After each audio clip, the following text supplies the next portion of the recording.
Welcome to all the students once again. We have started the chapter Short-Term Finance and Working Capital Management.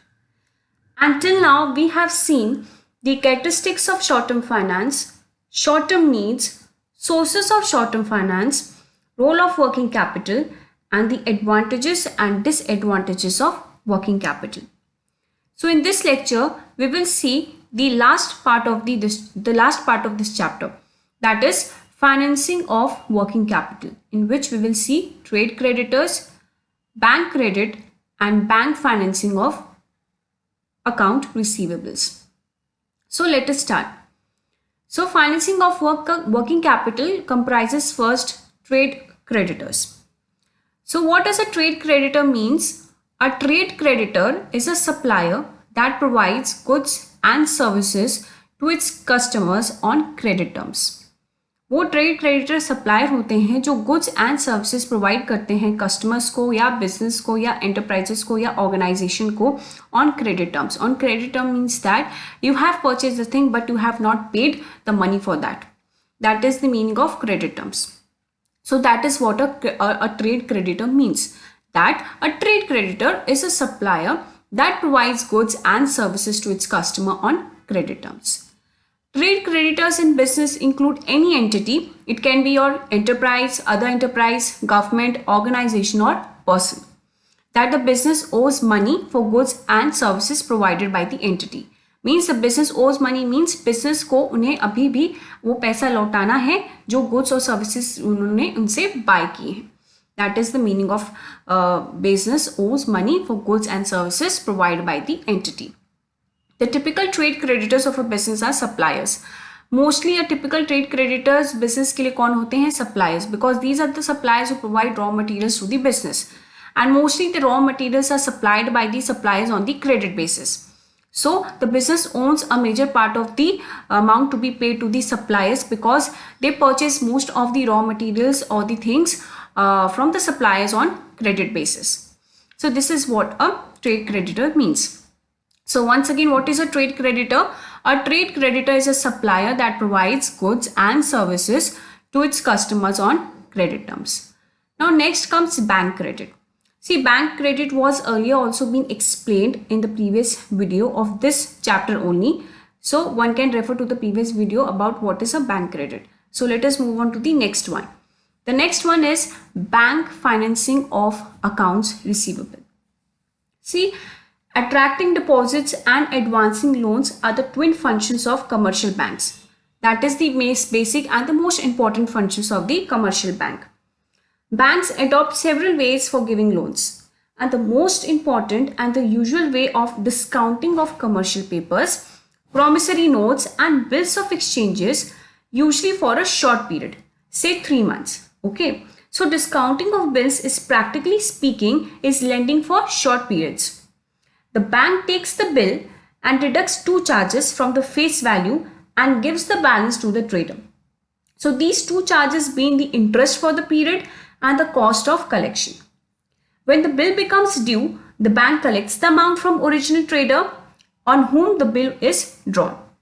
So bills are self-liquidating paper in the sense that they become payable or liquid automatically after the expiry of the period stated therein. And so banks find it convenient and easy to lend by discounting them. In this way, discounting gives the trader immediate possession of money and the bank and at the same time some profits to the banks. So basically this is what bank financing of work accounts receivable means. Means bank plays an important role in financing this as a collector of these discounting bills. Okay, in this way we can say that accounts receivable is a permanent investment in the business. It is a major component of the current assets. As we all know that account receivable is a current asset. Okay, so this account emerges because of the existence of credit sales. Why this account emerges? Because of the credit sales. Okay, so it constitutes a major share in the business and has greater significance in working capital management.